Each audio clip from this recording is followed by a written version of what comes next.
I could take the thing out of the binder. It's a right-handed world. My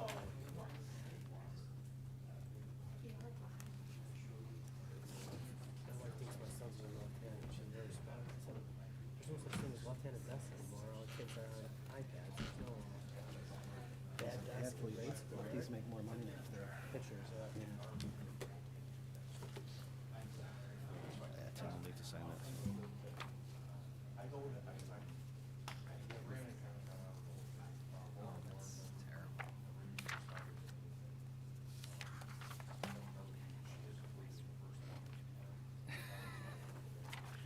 Everyone knows how serious an issue it is.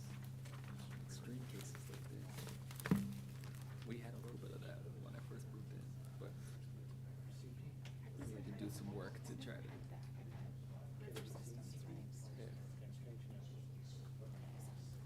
I saw him out in the yard today.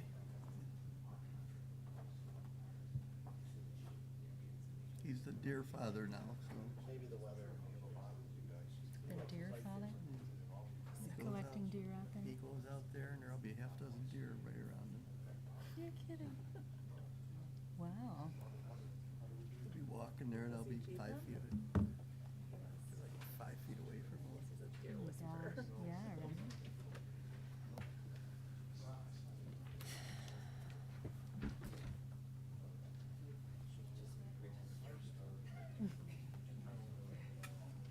They've got the Washington DC meeting today for their trip to the middle school. They've got the meeting and my middle schooler decided to ride his bike to the meeting. Is that what I heard? Is that the rain coming? It looks like it's a lot of rain. Your contacts are better on Nashville. It's like you hear it. Or heard it. Yeah, oh, for sure. The weather And people- I guarantee you that my 8th grader was warned that he was gonna be riding in the rain. they were saying that it's like the weather, so it's on call. Child said, like, sure. What During the day, goes that's better? actually good news. It's what you got in the storm. Hmm. That's the same time I heard just for this storm. That's interesting. Okay, yeah. That doesn't, There's two things that could happen. A really bad storm at night or not so bad storm at night. We'll know more tomorrow. yeah, I'll once know it just as much happens. as you know. I'm trying to stick my head out. Okay, we're gonna get started. Anybody know?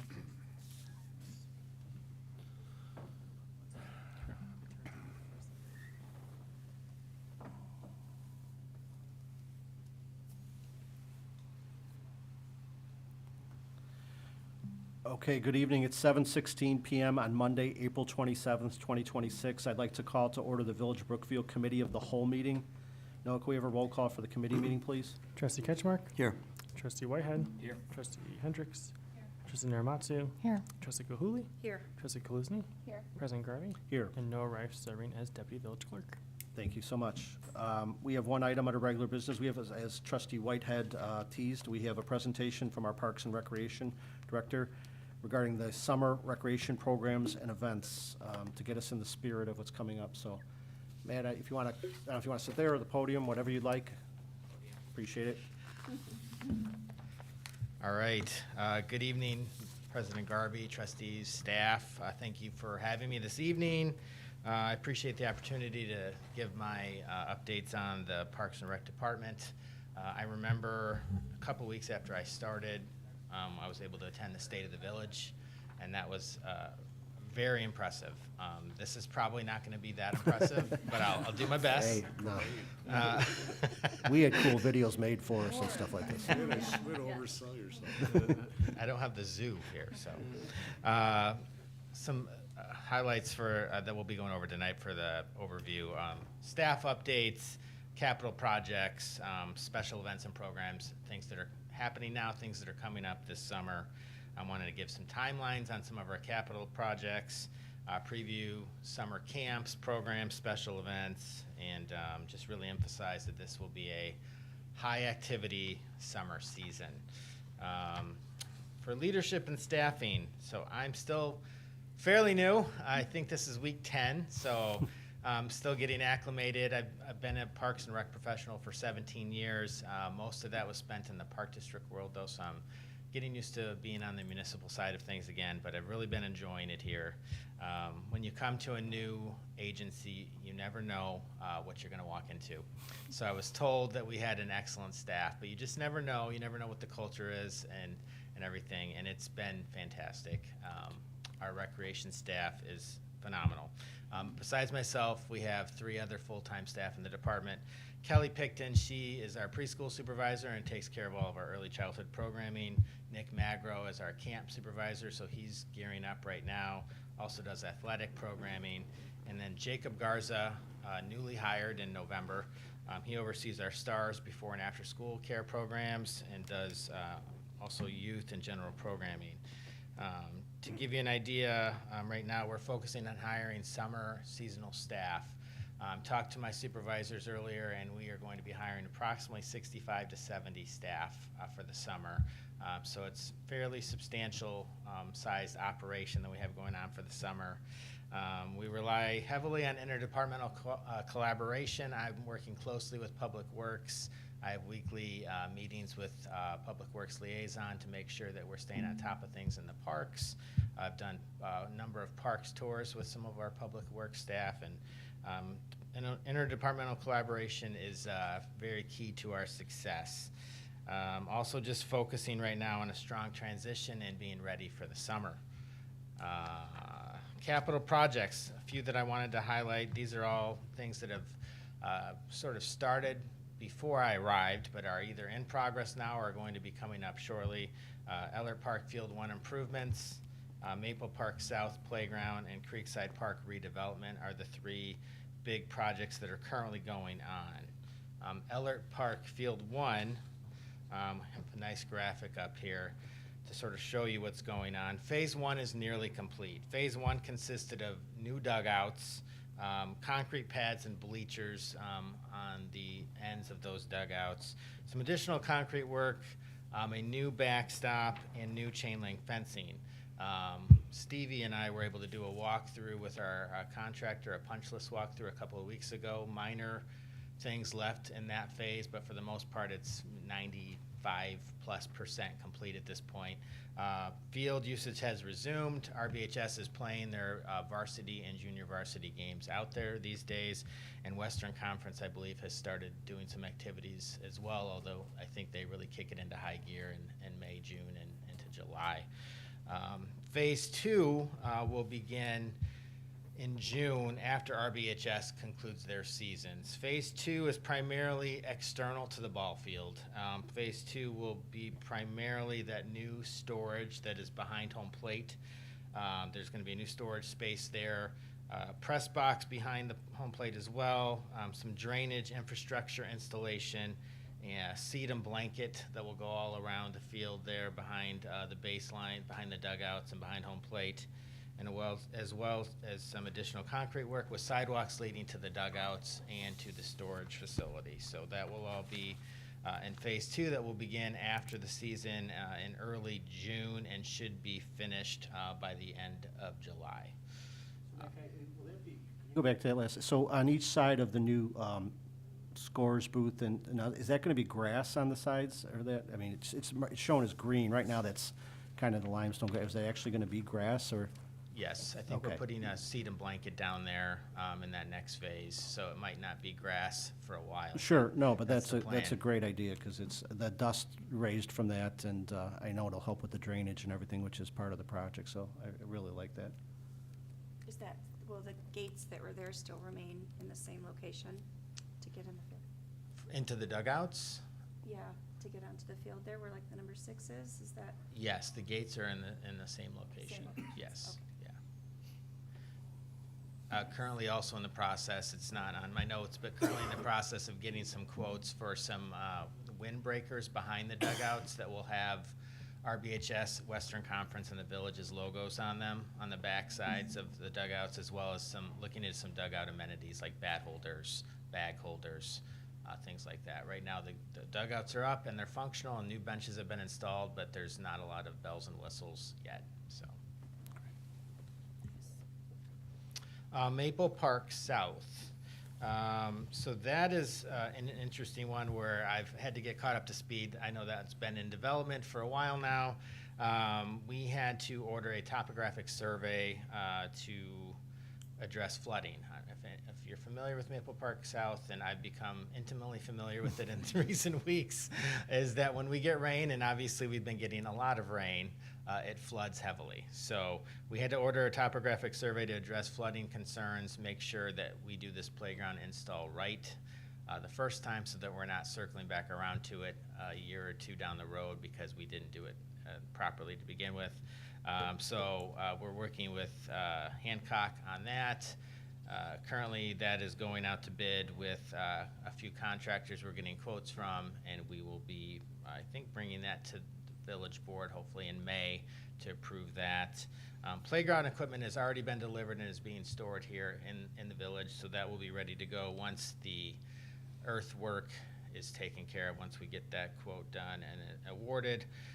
We're hoping still to be able to open, do a grand opening in early June.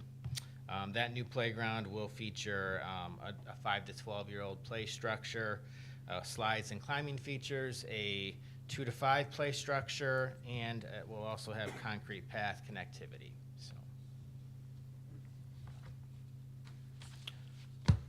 Creekside Park. As a note of clarity to the board, the memo includes a typo saying this project went to bid in January. It's supposed to say it's going to bid in June. Sorry, wrong J. Park closure and projects should begin late summer.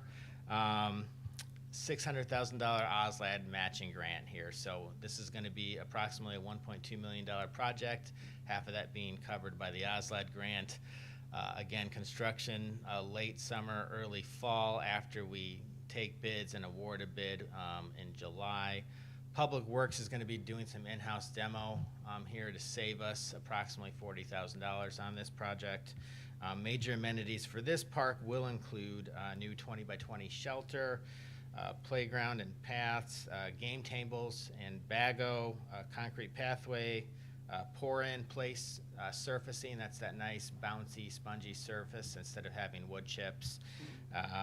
Vault toilet, native landscaping, and then new signage and new fencing as well. So that's a really neat location, and I'm excited about completely updating and overhauling that space. So this is a really unique thing that I can't take full credit for because Stevie found this. She would tell me to take full credit for it, but I'm not going to. She and I have both been working on this with Noble Winds. They're a company that takes retired wind turbines and turns them into park benches. So they make these wind turbines to last 50 years, but oftentimes they're only lasting 5 or 10 years, and there's new technology that's coming out, and they're tearing these turbines down and putting new turbines up. And these turbines still have, the materials still have a lot of life in them. So they've been turning these into sustainable public artwork. They will come primed and ready to go.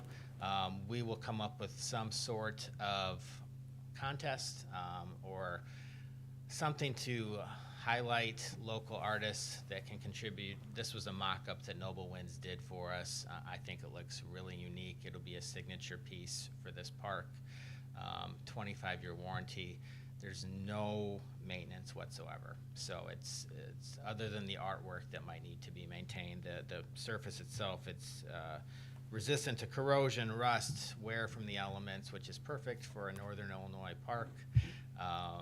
So we're excited about that. I think we may eventually look to add others, but for now that will be the first one that we'll be bringing in. So special events, 4th of July celebration and party in the park. Something unique that I wanted to highlight here is that we're going to be doing a Liberty Bell rededication ceremony to celebrate the, I'm going to try to get this right, semi-quincentennial anniversary. I had to type that out in my notes, otherwise I would not have gotten that right. But we're excited to do something with Brookfield being one of only, I believe, just a handful of communities in the state of Illinois that has a Liberty Bell replica on site. So we're going to be doing something after the parade and before the party in the park that Saturday to highlight that. So we're excited about that. More details to come on that. Also with Party in the Park, a lot of fun ideas floating around. I know in the memo I mentioned hot dog eating contest, watermelon eating contest. I don't know if these will actually be happening. Noah and I are working on this event together. We have a lot of fun ideas floating around. Cornhole tournament, I think, was another idea. So we'll have some fun things for the 4th of July this year. Bands are the Good Stuff Band, which is a Kenny Chesney cover band, and No Limits. They are classic rock. So those will be Nice. 2 good bands for that day. So we are looking for a national anthem singer. We are looking for a national anthem singer. Noah and I have started work on that, but that is something that we are still indeed looking for a national anthem Do you want me to singer. pick a board member? I could pick a board member. We could do a short, who draws the short straw. Could be fun. Jen can sing. Jen says I. Oh, second. All in favor? Write it down, Noah, write it down. Matt, really quick, before I forget, there is a volunteer that has been maintaining the landscape and things around that Liberty Bell for like years and years and years. Okay. I will put you in touch with, That because that would would be be great. great to also honor her for all of the volunteer work Yes. she's done around that. That's Maria, right? Yes, Maria. That would be wonderful. That's a great idea. She's adopted that spot years ago, and has never stopped adopting it, so. She's one of our crossing guards, so Chief Kerviller's familiar with her, so. Okay, great. Music, I know this community loves its music. So I started here on February 17th, and it was one of the first things I asked was, what's the timeline for the music schedule? And it was, the answer was right now. So I got to work on putting that together, 24 different music slots between Music on Grand, Friday night concerts in the park, and 4th of July. So that's all put together. I'm excited about this. The Music on Grand headliners in particular, I think, are really good. I tried to put a real eclectic mix together. So Hillbilly Rock Stars, they're a country act, and from what I'm told, we've never had a country headliner at Music on Grand, so that'll be fun. Free Falling, they are a national Tom Petty cover band. So they're coming from Minnesota. They're arguably the best Tom Petty cover band in the country. So if you like Tom Petty, classic rock, that'll be a good one. 90s Pop Nation, lots of 90s pop rock, which I think 90s are oldies now. Hey. And then we'll close out in September with the Yacht Rockettes. So if you like yacht rock, that's going to be your night. So Friday night concerts, we're doing those again, 10 Friday nights, with I think one break there for that 4th of July weekend, but otherwise every Friday night from June 19th through August. So those will be great. There's a good mix of artists there as well, covering a lot of different genres. So very excited about those. Summer programs, some highlights here.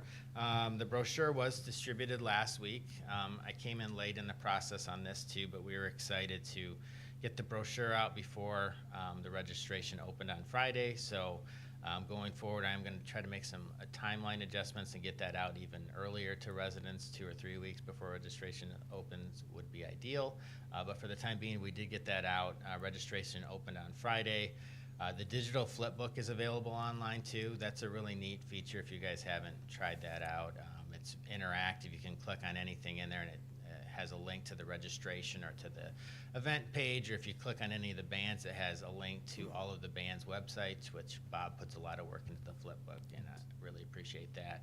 It also enables us to track a lot of information and get a lot of good data on what's interested, what the public has interest in, and it's been really good, and we're excited to keep going forward with the flip book.